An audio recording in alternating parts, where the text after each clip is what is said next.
இப்போ நம்ம காலி லைனக்ஸோட பேசிக்ஸ் பற்றி பார்ப்போம். இதுதான் காலி லைனக்ஸோட இன்டர்ஃபேஸ். இது பார்க்க மெயின் ஆப்ரேட்டிங் சிஸ்டம் மாதிரி தான் இருக்கும். ஆனால் நம்ம விர்ச்சுவல் மெஷினை தான் இன்ஸ்டால் பண்ணியிருக்கோம். ஃபுல் ஸ்க்ரீன் மோட் கொடுத்துருக்கேன், அது கேன்சல் பண்ணிக்கலாம். இந்த அப்ளிகேஷன் ஐகானை கிளிக் பண்ணா நமக்கு அப்ளிகேஷன் லிஸ்ட் ஓபன் ஆகும். இதுல multiple type application and tools இருக்கு. Information gathering, vulnerability analysis, web application analysis, database assessment, password attacks, wireless attacks, reverse engineering, exploitation tool, sniffing and spoofing tools, post exploitation, forensic investigation tools, reporting tools, social engineering tools, இந்த மாதிரியான நிறைய டூல்ஸும் applications எல்லாமே இருக்கு. இந்த காலி install பண்ணும்போது pre டிஃபைன்டாகவே இந்த எல்லா அப்ளிகேஷனையும் இன்ஸ்டால் ஆயிருக்கும். இந்த ஃபோல்டர் ஐக்கனை கிளிக் பண்ணிட்டு நம்ம ஓப்பன் ஃபோல்டர் கொடுத்துங்க அப்படின்னா இந்த மாதிரி ஒரு கிராஃபிக்கல் யூசர் இன்டர்ஃபேஸ் ஓப்பன் ஆகும். இதுல நம்ம எப்படி விண்டோஸ்ல டிரைவ்ஸ் அண்ட் ஃபோல்டர் ஆக்சஸ் பண்றோமோ அந்த மாதிரி இதை ஆக்சஸ் பண்ணிக்கலாம். இந்த ஐக்கானை கிளிக் பண்ணாங்கன்னா ஆல்ரெடி ஓப்பன் இருக்கக்கூடிய எல்லா விண்டோவுமே க்ளோஸ் ஆயிட்டு டெஸ்க்டாப் தான் காட்டும். அகைன் கிளிக் பண்ணுங்க அப்படின்னா ஆல்ரெடி ஓப்பன் இருக்கக்கூடிய எல்லா விண்டோஸுமே இது டிஸ்பிளே பண்ணும். ஸோ இந்த ஐக்கானை டெக்ஸ்ட் எடிட்டர்னு சொல்லுவோம். விண்டோஸில் எப்படி நோட் பேட் யூஸ் பண்ணுறோமோ அதே மாதிரி தான் காலி லைனக்ஸில் இந்த மாதிரி மவுஸ் பேட்ன்ற ஒரு டெக்ஸ்ட் எடிட்டர் யூஸ் பண்ணிட்டு இருக்கோம். இது நம்ம யூஸ்வலாக யூஸ் பண்ணுற ஃபயர்ஃபாக்ஸ் ப்ரௌசர் தான். இந்த ஐக்கானை டெர்மினல்னு சொல்லலாம். நம்ம விண்டோஸில் எப்படி கமாண்ட் ப்ராம்ப்ட் யூஸ் பண்ணுறோமோ அதே மாதிரி தான் இங்கே டெர்மினல்னு சொல்லுவோம். இது நெட்வொர்க் ஐக்கான்னு சொல்லுவோம். இந்த ஐக்கானை கிளிக் பண்ணுங்க அப்படின்னா நம்மளுடைய ஹோஸ்ட் மெஷின் இருந்து நம்ம காலி மெஷினுக்கு நாட் நெட்வொர்க் மூலமா இன்டர்நெட் கனெக்ட் ஆயிருக்கு. அதனால இந்த காலி மெஷினையும் நம்மளால இன்டர்நெட் ஆக்சஸ் பண்ண முடியும். அதுக்காக தான் வயர்டு கனெக்ஷன் வருது. நீங்க செப்பரேட்டா நெட்வொர்க் அடாப்டர் இன்ஸ்டால் பண்ணியிருந்தீங்க அப்படின்னா உங்களுக்கு இங்க வயர்லெஸ் கனெக்ஷன் ஷோ பண்ணும். இந்த நெட்வொர்க் அடாப்டர் செப்பரேட்டா எப்படி இன்ஸ்டால் பண்றது அப்படிங்கறத ஒரு செப்பரேட் வீடியோல நான் போஸ்ட் பண்றேன். இது வந்து வால்யூம் ஐகான். இதை கிளிக் பண்ணுங்க அப்படின்னா நம்மளால வால்யூமை வந்து அட்ஜஸ்ட் பண்ணிக்க முடியும். இந்த ஐகான் நோட்டிபிகேஷன் ஐகான். ஏதாவது நமக்கு நோட்டிபிகேஷன் வந்திருக்கு அப்படின்னா இது டிஸ்பிளே பண்ணும். இந்த ஐகான் பேட்டரி ஐகான். நம்மளுடைய கம்ப்யூட்டர்ல எவ்வளவு பேட்டரி இருக்கு அப்படிங்கறத இது டிஸ்பிளே பண்ணும். இது டைம். இந்த ஐகானை கிளிக் பண்ணுங்க அப்படின்னா நம்ம விண்டோஸ் பிளஸ் எல் டைப் பண்ணும் போது எப்படி ஸ்கிரீன் லாக் ஆகுதோ அந்த மாதிரி இதுவும் லாக் ஆயிரும். இந்த ஐகானை கிளிக் பண்ணுங்க அப்படின்னா இதுல log out, restart, shut down இந்த மாதிரியான நிறைய ஆப்ஷன் வரும். இப்போ நம்ம காலி யூசர் அக்கௌண்ட் யூஸ் பண்ணிட்டு இருக்கோம். நமக்கு ரூட் அக்கௌண்ட் ஸ்விட்ச் பண்ணணும் அப்படின்னா இது கிளிக் பண்ணிட்டு அகைன் இது லாகின் பேஜுக்கு போகும். அங்க யூசர் நேம் வந்து ரூட் அண்ட் பாஸ்வேர்ட் கொடுத்துங்க அப்படின்னா அகைன் லாகின் ஆகும். இப்போ டெர்மினல் ஓப்பன் பண்ணிக்கலாம். நம்ம காலி லைனக்ஸ் இன்ஸ்டால் பண்ண உடனே ஃபர்ஸ்ட் பண்ணக்கூடிய வேலை ஆல்ரெடி இருக்கக்கூடிய எல்லா பேக்கேஜஸ்மே வந்து அப்டேட் பண்ணணும். அதுக்காக apt-get அப்டேட் டைப் பண்ணுங்க, என்டர் பண்ணுங்க.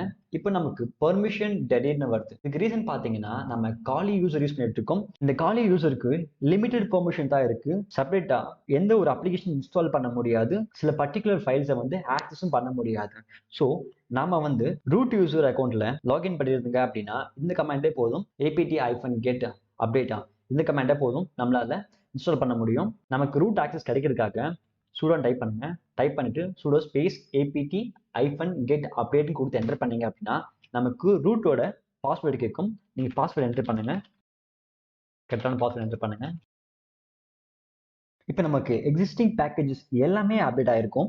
நீங்க கிளியர் கொடுத்தீங்க அப்படின்னா இந்த ஸ்கிரீனை கம்ப்ளீட்டா கிளியர் பண்ணி ஒரு நியூவா காட்டும். நம்ம காலி லினக்ஸ் இன்ஸ்டால் பண்ணும்போது நமக்கு டிஃபால்ட் யூசர் நேம் காலின்னு வந்திருக்கும். அதே மாதிரி டிஃபால்ட் பாஸ்வேர்டுன்னு பாத்தீங்கன்னா காலி தான் வரும்.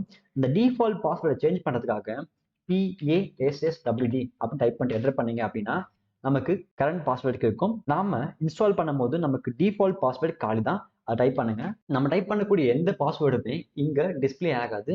ஏன்னா காலி வந்து செக்யூரிட்டி ரீசனுக்காக இதை ஹைட் பண்ணி வைக்கும். நீங்க பாஸ்வேர்ட் டைப் பண்ணிட்டீங்க அப்படின்னா என்டர் பண்ணுங்க. நியூ பாஸ்வேர்ட் செட் பண்ணுங்க. என்டர் பண்ணீங்க அப்படின்னா அதே பாஸ்வேர்டை ரீடைப் பண்ணுங்க. டைப் பண்ணதுக்கு அப்புறமா என்டர் பண்ணீங்க அப்படின்னா இப்போ நமக்கு பாஸ்வேர்டு வந்து சேஞ்ச் ஆயிருக்கும். இதை செக் பண்றதுக்காக நம்ம இந்த லாக் அவுட் பட்டன் இருக்குல்ல, இதை கிளிக் பண்ண உடனே நமக்கு லாக் அவுட் ஆப்ஷன் கேட்கும். லாக் அவுட் பண்ணுங்க. நம்ம லாக் அவுட் பண்ண உடனே நமக்கு நம்ம லாகின் பண்ணும் போது எந்த பேஜ் ஓப்பன் ஆகுமோ அந்த பேஜ் ஓப்பன் ஆயிருக்கும். இப்போ நமக்கு பேஜ் ஓப்பன் ஆயிடுச்சு. யூசர் நேம் காலின்னு கொடுங்க அண்ட் பாஸ்வேர்டு இப்போ ரீசெண்டா நாம செட் பண்ண பாஸ்வேர்டு என்டர் பண்ணுங்க. என்டர் பண்ணிட்டு நீங்க லாகின் கொடுத்தீங்க அப்படின்னா நாம செட் பண்ணக்கூடிய பாஸ்வேர்டு கரெக்ட். அதனாலதான் நமக்கு நம்மளுடைய user name and password enter பண்ணதுனால நமக்கு அக்கௌண்ட் ஓப்பன் ஆயிடுச்சு. இந்த 1 2 3 4 இதெல்லாம் வந்து ஒர்க் ஸ்பேஸ்ன்னு சொல்லுவோம். இப்போ நம்ம ஃபயர்பாக்ஸ் ஓப்பன் பண்ணிப்போம். ஸோ இப்போ இந்த ஒர்க் ஸ்பேஸ் 2 கொடுத்தீங்க அப்படின்னா இதுல எந்த ஒரு விண்டோவுமே ஓப்பனாக இருக்காது, எம்டியாக இருக்கும். அகெயின் ஒன் கிளிக் பண்ணீங்க அப்படின்னா நமக்கு ஆல்ரெடி யூஸ் பண்ணக்கூடிய எல்லா விண்டோஸுமே ஓப்பன்லேயே இருக்கும். இந்த கிராப்ஸுக்கு நம்ம போயிட்டு இருக்குல்ல, இது வந்து டாஸ்க் மேனேஜர்னு சொல்லுவோம். நம்ம விண்டோஸில் எப்படி டாஸ்க் மேனேஜரில் எவ்வளோ சிபியு யூஸ் ஆகிட்டு இருக்கு, எவ்வளோ மெமரி யூஸ் ஆகிட்டு இருக்கு அப்படின்னு செக் பண்ணுறோமோ, அதே மாதிரி நம்மளோட காலி மிஷினில் எவ்வளோ சிபி யூஸ் ஆகிட்டு இருக்கு, எவ்வளோ மெமரி யூஸ் ஆகிட்டு இருக்கு அப்படிங்கிறத இந்த டாஸ்க் மேனேஜர் மூலமாக நம்மளால செக் பண்ணிக்க முடியும். ஏதாவது அப்ளிகேஷனை ஸ்டாப் பண்ணணும் அப்படின்னா ஸ்டாப் கொடுத்தா ஸ்டாப் ஆயிரும், டெர்மினேட் கொடுத்தீங்க அப்படின்னா அது கம்ப்ளீட்டாக க்ளோஸ் ஆயிரும். இது ஜஸ்ட் இன்ட்ரடக்ஷன் பார்ட் தான். டெர்மினலை எப்படி யூஸ் பண்ணுறதுன்னு அடுத்து பார்ப்போம். டெர்மினல் ஓப்பன் பண்ணிக்கலாம். சூன் டைப் பண்ணீங்க அப்படின்னா நம்மளால நம்மளுடைய காலி யூசர் அக்கௌண்ட்லேருந்து ரூட் அக்கௌண்ட்டுக்கு ஸ்விட்ச் பண்ணிக்க முடியும். நீங்கள் ரூட்டோட பாஸ்வேர்ட் டைப் பண்ணுங்க. இப்போ நம்மளால ரூட் அக்கௌண்ட்டுக்கு சேஞ்ச் பண்ணி முடிஞ்சிச்சு. கிளியர் கொடுத்தீங்க அப்படின்னா இந்த ஸ்க்ரீன் கம்ப்ளீட்டாக கிளியர் ஆயிரும். apt-get install terminator. இந்த டெர்மினேட் அப்படிங்கிறது டெர்மினல் மாதிரி இருக்கக்கூடிய ஒரு அப்ளிகேஷன் தான். இது நமக்கு ரொம்ப ஹெல்ப்ஃபுல்லாக இருக்கும். அதனால இதை நான் இன்ஸ்டால் பண்ண போறேன். apt-get அப்படிங்கிற ஒரு அப்ளிகேஷன். இது நமக்கு தேவையான அப்ளிகேஷனை இன்ஸ்டால் பண்ணும், அப்டேட் பண்ணும். இப்போ நான் என்ட்ரி கொடுக்குறேன். என்ட்ரி கொடுத்த உடனே இதுக்கு தேவையான எல்லா பேக்கேஜஸ்மே வந்து இன்ஸ்டால் ஆகும். இப்போ டெர்மினேட்டர் அந்த அப்ளிகேஷன் இன்ஸ்டால் ஆயிடுச்சு. செக் பண்ணுறதுக்காக நம்ம வந்து அப்ளிகேஷன்களை போகலாம். அப்ளிகேஷன்களில் போயிட்டு இந்த சர்ச் பாரில் டெர்மினேட்னு கொடுத்தீங்க அப்படின்னா டெர்மினேட்டர் இன்ஸ்டால் ஆயிருக்கு. ஓப்பன் பண்ணுவோம். ஸோ மேக்ஸிமைஸ் பண்ணிக்கலாம். நம்ம டெர்மினேட் யூஸ் பண்ணுறதுக்கு காரணம் பார்த்தீங்க அப்படின்னா இதை நம்ம எவ்வளோ வேணால் சப்டிவைட் பண்ணிக்கலாம். இந்த டெர்மினேட்டர் அப்ளிகேஷன் மூலமா இந்த மாதிரி சப் டெர்மினல் ஓப்பன் பண்ணிக்கலாம். அதுக்காக நம்ம இதை யூஸ் பண்ணுறோம். கிளியர் கொடுத்தீங்கன்னா இந்த ஸ்க்ரீன் அகைன் கிளியர் ஆகிடும். டெர்மினேட்டர் எப்படி இன்ஸ்டால் பண்ணுறதுன்னு பார்த்தோம். ஸோ நமக்கு அந்த அப்ளிகேஷன் தேவையில்லை அப்படின்னா அது எப்படி அன்இன்ஸ்டால் பண்ணுறதுன்னு பார்ப்போம். அப்ளிகேஷன் ஓப்பன் பண்ணிக்கோங்க. நம்ம ஆல்ரெடி இன்ஸ்டால் பண்ண டெர்மினேட்டர் இங்கே இருக்குது. இந்த டெர்மினேட்டரை எப்படி அன்இன்ஸ்டால் பண்ணலான்னு பார்ப்போம். இதுக்கு நம்ம சூடோ கொடுப்போம். ஏன்னா சூடோ கொடுத்தா மட்டும் தான் நம்மளால இன்ஸ்டால் பண்ண முடியும், அன்இன்ஸ்டால் பண்ண முடியும். அதனால சூடோ கொடுத்துட்டு apt கொடுத்துட்டு ஒரு ஸ்பேஸ் கொடுங்க. ஸ்பேஸ் கொடுத்துட்டு ஐஃபன் கொடுத்துட்டு purg கொடுத்துட்டு ரிமூவ் கொடுங்க. ரிமூவ் கொடுத்துட்டு என்ன அப்ளிகேஷன் ரிமூவ் பண்ண போறீங்களோ அதை நேம் கொடுங்க. டெர்மினேட்னு கொடுத்துட்டு என்டர் பண்ணுங்க. என்டர் பண்ண உடனே இது ரூட் பாஸ்வேர்டு கேட்கும். நீங்கள் ரூட் பாஸ்வேர்டு கொடுங்க. பாஸ்வேர்டு நமக்கு டிஸ்பிளே ஆகாது. என்டர் பண்ணுங்க. நீங்கள் என்டர் பண்ண உடனே இதை கண்டினியூ பண்ணுமான்னு கேட்கும். நீங்கள் எஸ் கொடுத்துட்டு என்டர் கொடுங்க. ஸோ இப்போ நமக்கு டெர்மினேட் வந்து அன்இன்ஸ்டால் ஆயிடுச்சு. நம்ம செக் பண்ணுறதுக்காக அகைன் அப்ளிகேஷனுக்குள்ளே போயிட்டு டெர்மினேட்னு டைப் பண்ணுங்க. டைப் பண்ணீங்க அப்படின்னா நமக்கு டெர்மினேட்டர் முன்ன டிஸ்பிளே ஆச்சு, ஆனால் இப்போ இருக்காது. ஏன்னா இது அன்இன்ஸ்டால் கம்ப்ளீட் ஆயிடுச்சு. இப்போ டைப் பண்ணுங்க. இந்த கமாண்ட் இப்போ லாகின் யூசர் யாருன்னு கொடுக்கும். எக்ஸிட் கொடுத்த உடனே இப்போ நமக்கு கால் யூசர் தான் வருது. இப்போ அதே கொடுத்து என்டர் பண்ணீங்கன்னா நமக்கு காலி வந்திருக்கு. இப்போ நம்ம யூஸ் பண்ணக்கூடிய அக்கௌண்ட் யாருன்னு பார்த்தீங்க அப்படின்னா காலியோட யூசர் அக்கௌண்ட். அடுத்து நம்ம டெர்மினலை யூஸ் பண்ணி ஃபைல் சிஸ்டம் கூட எப்படி இன்ட்ராக்ட் பண்றதுன்னு பார்ப்போம். நம்ம டெர்மினல் ஓப்பன் பண்ணிக்கிறோம். அதே மாதிரி இந்த ஃபோல்டர் கிளிக் பண்ணிட்டு ஓப்பன் ஃபோல்டர் கொடுத்தீங்க அப்படின்னா நமக்கு கிராஃபிக்கல் யூசர் இன்டர்ஃபேஸ் ஓப்பன் ஆகும். ஸோ இந்த பிளேஸ்ல கிளிக் பண்ணீங்க அப்படின்னா இப்போ நம்ம இருக்கக்கூடிய டைரக்டரி நேம் ஆகும். இதுல டைரக்டரின்னு பார்த்தீங்க அப்படின்னா ஹோம் காலிங்கிற டைரக்டரிக்குள்ள இந்த desktop, document, downloads, music, picture இந்த மாதிரியான எல்லா ஃபைல்ஸுமே இருக்கு. ஸோ நம்ம டெர்மினல்ல PWD இந்த PWD அப்படிங்கிறது பிரிண்ட் ஒர்க்கிங் டைரக்டரி. இப்போ நாம எந்த பிளேஸ்ல ஒர்க் பண்ணிட்டு இருக்கோமோ அந்த டைரக்டரி இது பிரிண்ட் பண்ணும். என்டர் பண்ணுங்க. என்டர் பண்ண உடனே நமக்கு ஹோம் காலி இந்த டைரக்டரியும் நம்ம கிராஃபிக்கலா யூஸ் பண்ணக்கூடிய இந்த டைரக்டரியும் சேமா தான் இருக்கும். இப்போ இதுல இருக்கக்கூடிய ஃபைல்ஸ்லாம் பார்க்கறதுக்காக நம்ம LS கொடுத்து என்டர் பண்ணுங்க.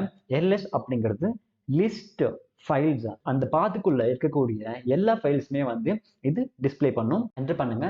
என்டர் பண்ண உடனே இங்க இருக்கக்கூடிய கிராஃபிக்ஸ்ல இருக்கக்கூடிய எல்லா ஃபோல்டர்ஸுமே இங்க இருக்கும். Desktop, document, downloads, music, picture இந்த மாதிரி அந்த பாத்துக்குள்ள இருக்கக்கூடிய எல்லா ஃபைல்ஸுமே இந்த LS கமாண்ட் மூலமா நம்மளால லிஸ்ட் பண்ணி பார்க்க முடியும். ஸோ நம்ம கிராஃபிக்கல் யூசர் இன்டர்ஃபேஸ்ல இந்த டவுன்லோட்ஸ் இந்த ஃபோல்டர் டபுள் கிளிக் பண்ணி உள்ள போங்க. உள்ள போன உடனே நமக்கு இதுல ஒரு பிக்சர் இருக்கு. நாம இந்த டவுன்லோட் இந்த ஃபோல்டருக்குள்ள போறதுக்காக CD அப்படின்னு டைப் பண்ணுவோம். CD அப்படிங்கிறது சேஞ்ச் டைரக்டரி. நம்மளால டைரக்டரியை சேஞ்ச் பண்ணிக்க முடியும். சிடின்னு கொடுத்துட்டு எந்த ஃபோல்டருக்குள்ள நீங்க போகணுமோ அந்த ஃபோல்டருக்குள்ள போங்க. இப்போ நான் டவுன்லோட்ஸ் என்ற ஃபோல்டருக்குள்ள தான் போகணும். ஸோ டவுன்லோட்ஸ் டைப் பண்றேன். டைப் பண்ணிட்டு என்டர் கொடுத்த உடனே டவுன்லோடு டைரக்டரி ஓப்பன் ஆயிடுச்சு. இப்போ PWDன்னு கொடுத்துட்டு என்டர் பண்ணீங்க அப்படின்னா ரெண்டு ஒர்க்கிங் டைரக்டரி பார்த்தீங்கன்னா ஹோம், காலி, டவுன்லோட்ஸ். அதே மாதிரி இந்த கிராஃபிக்கல் பார்த்தீங்க அப்படின்னாலும் ஹோம், காலி, டவுன்லோட்ஸ் இதுதான் டிஸ்பிளே ஆகும். இப்போ LSன்னு கொடுங்க. இந்த LS கொடுக்கறது உங்களுக்கு ஆல்ரெடி தெரியும். இதில் இருக்கக்கூடிய ஃபைல்ஸ் எல்லாமே டிஸ்பிளே பண்ணும். என்ட்ரி கொடுத்தீங்கன்னா நம்ம பார்த்த இதே பிக்சர் இங்கேயும் இருக்கு. இப்போ நம்ம இந்த டவுன்லோட் ஃபோல்டர்ஸ்குள்ள இருந்து பேக் வரணுன்றதுக்காக இந்த பட்டனை கிளிக் பண்ண உடனே நமக்கு பேக் வரும், ஒன் ஸ்டெப் பேக் வரும். சிடின்னு டைப் பண்ணிட்டு ஒரு ஸ்பேஸ் கொடுத்துட்டு டாட் டாட் டைப் பண்ணி என்டர் பண்ணீங்க அப்படின்னா இப்போ நீங்க பிடபிள்யூடி கொடுத்தீங்க அப்படின்னா ஒர்க்கிங் டைரக்டரி சேஞ்ச் ஆயிருக்கும். லாஸ்டா நம்ம இருந்தது ஹோம் காலி டவுன்லோட்ஸ்குள்ள இருந்தோம். இப்போ வந்து ஹோம் காலியில் இருக்கும். ஸோ ஒன் ஸ்டெப் நம்ம பேக் வந்திருக்கோம். இப்போ அகைன் எல்எஸ் கொடுத்தீங்க அப்படின்னா நம்ம ஒன் ஸ்டெப் பேக் வந்திருக்கு நீங்க பார்க்கலாம். இந்த ஸ்கிரீனை கிளியர் பண்ணிக்கலாம். இப்போ நமக்கு இந்த டைரக்டரியில நியூவா ஒரு ஃபோல்டர் கிரியேட் பண்றதுக்காக mkdir டைப் பண்ணுங்க. இந்த mkdir அப்படிங்கிறது மேக் டைரக்டரியோட ரெஃபரன்ஸ் தான். அடுத்து ஸ்பேஸ் விட்டுட்டு அந்த ஃபோல்டருக்கு என்ன நேம் கொடுக்குறீங்களோ அந்த நேம் டைப் பண்ணுங்க. நான் டூல்ஸ்ன்னு கொடுக்குறேன். கொடுத்துட்டு என்டர் பண்ண உடனே இப்போ நமக்கு இங்க டூல்ஸ் அப்படிங்கிற ஒரு ஃபோல்டர் கிரியேட் ஆயிருக்கும். இந்த டூலுக்குள்ள நேவிகேட் பண்றதுக்காக கமாண்ட் ப்ராம்ப்ட்ல சிடின்னு டைப் பண்ணிட்டு டூல்ஸ் அப்படின்னு டைப் பண்ணிட்டு என்டர் பண்ணீங்க அப்படின்னா இப்போ நமக்கு டூல்ஸ்குள்ள என்டர் ஆயிருப்போம். இப்போ எல்எஸ் கொடுத்தீங்க அப்படின்னா இந்த ஃபோல்டருக்குள்ள எந்த ஒரு ஃபைல்ஸுமே கிடையாது. அதனால நமக்கு எம்டி காட்டும். நம்ம டூல்ஸ் டபுள் கிளிக் பண்ணாலையும் நமக்கு எம்டி தான் காட்டும். பேக் வாங்க. பேக் வந்துட்டு இந்த டவுன்லோட்ஸ்க்கு இந்த ஃபோல்டருக்குள்ள எனக்கு இந்த பிக்சர் இருக்கு. இந்த பிக்சரை நான் காப்பி பண்ணி இந்த டூல்ஸ் என்ற ஃபோல்டருக்குள்ள போடணும். அதுக்காக என்ன பண்ணலாம்னு பார்த்தீங்கன்னா சிபின்னு டைப் பண்ணுங்க.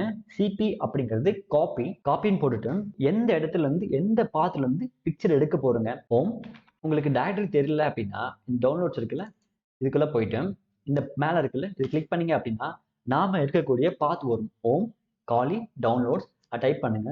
Home Kali slash download slash இந்த ஃபைலோட name digital camera dot JPG. அடுத்து ஒரு ஸ்பேஸ் கொடுத்துட்டு இந்த ஃபைலை எங்க காப்பி பண்ணி ஸ்டோர் பண்ண போறோமோ அந்த பாத் கொடுங்க. அந்த பாத் பார்த்தீங்க அப்படின்னா ஹோம் ஸ்லாஷ் காலி ஸ்லாஷ் டூல்ஸ் என்ற ஃபோல்டருக்கு தான் நம்ம போடணும். போட்டுட்டு என்டர் பண்ணுங்க அப்படின்னா இப்போ நமக்கு இந்த கமாண்ட் சக்சஸ்ஃபுல்லா வந்து எக்ஸிக்யூட் ஆயிடுச்சு. இப்போ லிஸ்ட் கொடுத்தீங்க அப்படின்னா நமக்கு டவுன்லோட்ஸ்ல இருக்கக்கூடிய இமேஜ் காட்டும். நீங்க பேக் போயிட்டு இந்த டூல்ஸ் என்ற ஃபோல்டரை செக் பண்ணி பார்த்தீங்க அப்படின்னா உள்ள நம்ம காப்பி பண்ணக்கூடிய இமேஜஸ் இருக்கும். அதை கமாண்ட் ப்ராம்ப்ட் செக் பண்றதுக்காக எல்எஸ் கொடுத்தீங்கன்னா நமக்கு இப்ப காப்பி பண்ணக்கூடிய இந்த பிக்சர் இங்க இருக்கும். கிளியர் ஸ்கிரீன் கொடுத்துடலாம். இப்போ டூல்ஸ் என்ற ஃபோல்டருக்குள்ள இந்த பிக்சர் இருக்கு. இந்த ஃபைலை ரிமூவ் பண்றதுக்காக நம்ம வந்து ஆர்எம் அப்படின்னு கொடுப்போம். ஆர்எம் அப்படிங்கிறது ரிமூவ் கொடுத்துட்டு அந்த ஃபைல் நேம் இந்த இடத்துல ஃபைல் நேம் பார்த்தீங்கன்னா டிஜிட்டல் -camel.jpg கொடுத்துட்டு என்டர் கொடுத்த உடனே இந்த ஃபைல் எரேஸ் ஆயிரும். நமக்கு கிராஃபிக்கல்லையும் எரேஸ் ஆயிருக்கும். அதே மாதிரி லிஸ்ட் கொடுத்து பார்த்தீங்கன்னாலும் நமக்கு இந்த டூல்ஸ் ஃபோல்டருக்குள்ள எம்டியா இருக்கும். லாஸ்டா நம்ம இந்த டவுன்லோட்ஸ்ல இருக்கக்கூடிய இந்த பிக்சரை காப்பி பண்ணி டூல்ஸ் இந்த ஃபோல்டருக்குள்ள போட்டுட்டு அதை ரிமூவ் பண்ணுங்க. இப்போ இந்த டவுன்லோட்ஸ் ஃபோல்டருக்குள்ள இருக்கக்கூடிய இந்த பிக்சரை காப்பி பண்ணாம மூவ் பண்ண போறோம். காப்பி பண்றது அப்படிங்கிறது அந்த ஃபைல் அங்கேயே இருக்கும். வேற ஒரு பிளேஸ்ல அதை காப்பி பண்ணி சேவ் பண்ணிக்கலாம். இது வந்து காப்பி. மூவ் அப்படிங்கிறது அந்த ஃபைலோட டைரக்டரியை சேஞ்ச் பண்ணி வேற ஒரு பிளேஸ்ல வச்சுக்கிறது. இதுக்கு பேர் மூவ் சொல்லுவாங்க. எப்படி இந்த ஃபைலை வேற ஒரு பிளேஸ்க்கு மூவ் பண்ணலாம்னு பார்ப்போம். எம்வின்னு டைப் பண்ணுங்க. மூவ் டைப் பண்ணிட்டு இப்போ எந்த ஃபைலை மூவ் பண்ணணும் அப்படின்னு பாருங்க. ஹோம் காலி டவுன்லோட்ஸ் இந்த ஃபைலோட நேம் ஒரு ஸ்பேஸ் கொடுத்துட்டு இந்த ஃபைலை எந்த இடத்துக்கு மூவ் பண்ணணும்னு பார்க்கலாம். ஹோம் காலி டூல்ஸ் என்ற ஃபோல்டருக்குள்ள மூவ் பண்ண போறோம். ஸோ என்ட்ரி கொடுத்த உடனே நமக்கு இந்த கமாண்ட் ப்ராப்பரா எக்ஸிக்யூட் ஆயிடுச்சு. இப்போ லிஸ்ட் கொடுத்தீங்க அப்படின்னா இப்போ டவுன்லோட்ஸ் ஃபோல்டர்ல அந்த ஃபைலே கிடையாது. அந்த ஃபைல் மூவ் ஆயிடுச்சு. இப்போ சிடி ஸ்பேஸ் டாட் டாட் கொடுத்து என்டர் பண்ணீங்க அப்படின்னா எல்லாம் கொடுங்க. இப்போ ஒன் ஸ்டெப் பேக் வந்துட்டோம். சிடி டூல்ஸ் என்ற ஃபோல்டருக்கு போய் செக் பண்ணி பார்ப்போம். டூல்ஸ் டைப் பண்ணிட்டு என்டர் பண்ணீங்க. என்டர் பண்ணிட்டு எல்லாம் கொடுத்தீங்க அப்படின்னா லிஸ்ட் ஃபைல் கொடுத்தீங்கன்னா என்டர் பண்ணும்போது நமக்கு டவுன்லோட்ஸ்குள்ள இருந்த ஃபைலு இப்போ டூல்ஸ் இந்த ஃபோல்டருக்குள்ள மூவ் ஆயிருக்கும். கிளியர் பண்ணிக்கோங்க. இப்போ நமக்கு ஒரு ஃபைல் நியூவா கிரியேட் பண்ணணும்னு பார்த்தீங்க அப்படின்னா சர்ச் அப்படிங்கிற இந்த கமாண்ட் யூஸ் பண்ணலாம். இந்த கமாண்ட் யூஸ் பண்ணிட்டு நம்ம இண்டெக்ஸ் டாட் பிஹெச்பின்னு கொடுத்துட்டு என்டர் பண்ணீங்க அப்படின்னா இந்த இண்டெக்ஸ் டாட் பிஹெச்பின்ற ஃபைல் வந்து கிரியேட் ஆயிருக்கும். சர்ச் pass.txt கொடுத்துட்டு என்டர் பண்ண அப்படின்னா இந்த pass.txt அப்படின்ற ஃபைல் இங்க கிரியேட் ஆயிருக்கு. எல்எஸ் கொடுத்தீங்கன்னா நமக்கு அதுல என்னென்ன ஃபைல்ஸ் இருக்கு அப்படின்றத நமக்கு டிஸ்பிளே பண்ணும். அகைன் நம்ம இந்த fast.txt இந்த ஃபைலை ஓபன் பண்ணணும் அப்படின்னா அதுக்கு cat அப்படிங்கிற கமாண்ட் யூஸ் பண்ணுவோம். இந்த கமாண்ட் யூஸ் பண்ணிட்டு அந்த ஃபைலோட நேம் கொடுங்க, TASS கொடுத்து .txt கொடுத்துட்டு என்டர் பண்ணீங்க அப்படின்னா ஓப்பன் ஆயிடுச்சு. அந்த ஃபைல் ஓப்பன் ஆயிடுச்சு. பட் அந்த ஃபைலுக்குள் எதுவுமே கிடையாது. எம்டியா இருக்கிறதுனால நமக்கு எதுவுமே டிஸ்பிளே பண்ணல. ஸோ நாம மேனுவலா இந்த ஃபைலை ஓப்பன் பண்ணுவோம். டபுள் கிளிக் பண்ணுங்க, இது ஓப்பன் ஆகும். ஓப்பன் ஆனதுக்கு அப்புறமா இதுல நம்ம பாஸ்வேர்டு கொடுப்போம். பாஸ்வேர்ட் 1, பாஸ்வேர்ட் 2 அப்படின்னு கொடுத்துட்டு நாம சேவ் பண்ணிப்போம். இப்போ நம்ம சேவ் பண்ணிக்கிட்டேன். இதை க்ளோஸ் பண்ணிக்கலாம். க்ளோஸ் பண்ணதுக்கு அப்புறமா இப்போ சேம் cat post.txt கொடுத்துட்டு என்டர் பண்ணுங்க. என்டர் பண்ண உடனே இப்போ அந்த post.txt இருக்கக்கூடிய கண்டென்ட் வந்து நமக்கு டிஸ்பிளே ஆகும். இந்த ஃபைல நாம கமெண்ட் ப்ராம்ப்ட் மூலமா சேஞ்ச் பண்றதுக்காக நானோ டைப் பண்ணுங்க. நானோ டைப் பண்ணிட்டு pass.txt கொடுங்க.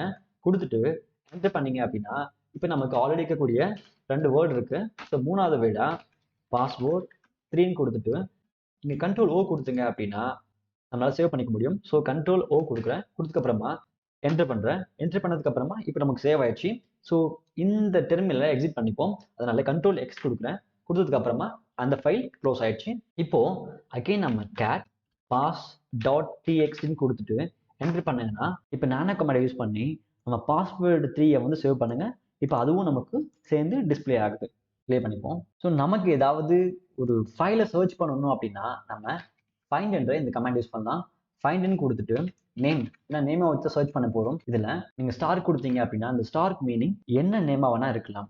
டாட் கொடுத்துட்டு இந்த எக்ஸ்டென்ஷன் கொடுங்க. இப்போ எனக்கு வந்து PHP ஃபைல் தான் டிஸ்பிளே ஆகணும் கொடுத்துட்டு என்டர் பண்ணேன் அப்படின்னா இந்த PHP ஃபைல் எங்கெங்கெல்லாம் இருக்கும் அது எல்லாமே இருக்கும். ஸோ index.php டூல்ஸ் என்ற ஃபோல்டருக்குள்ள index.php இருக்கு அண்ட் ட்ராஷ்ல demo.php இருக்கு. அகைன் நான் start.html கொடுத்துட்டு என்டர் கொடுத்தேன் அப்படின்னா ஸோ HTML ஃபைல் எங்க இருக்குன்னு காட்டும். HTML ஃபைல் ட்ராஷ்ல ஒன்று இருக்கு. அகைன் நான் txt கொடுக்குறேன். கொடுத்து என்டர் பண்ணீங்க அப்படின்னா இந்த காலி டைரக்டரியில என்னென்ன டெக்ஸ்ட் ஃபைல் இருக்கோ இது எல்லாமே நம்ம டிஸ்பிளே ஆகும். sponsor.txt இருக்கு, configure backup டெக்ஸ்ட் ஃபைல் இருக்கு, database export டெக்ஸ்ட் ஃபைல் இருக்கு. இந்த மாதிரி இந்த டைரக்டரியில் இருக்கக்கூடிய எல்லா டெக்ஸ்ட் ஃபைலுமே ஃபைண்ட் பண்ணோம். இந்த வீடியோவில் நம்ம எப்படி ஃபைல் கிரியேட் பண்ணுறது, காப்பி பண்ணுறது, மூவ் பண்ணுறது, ஃபைல் ஓப்பன் பண்ணுறது, ஃபைலை வந்து ஃபைண்ட் பண்ணுறது, ஒர்க்கிங் டைரக்டரியை எப்படி சேஞ்ச் பண்ணுறது அப்படின்றத பற்றி பார்த்தோம். அடுத்த வீடியோவில் வேற ஒரு நல்ல கண்டென்ட்டோட உங்களை வந்து பார்க்குறேன். And then signing off yours Sharvan. இந்த வீடியோ உங்களுக்கு பிடிச்சிருந்தா லைக் பண்ணுங்க, ஷேர் பண்ணுங்க, சப்ஸ்கிரைப் பண்ணுங்க, மறக்காம பெல் ஐக்கானை ப்ரெஸ் பண்ணுங்க. அப்பதான் நான் போடுற வீடியோ உங்களுக்கு வந்து சேரும்.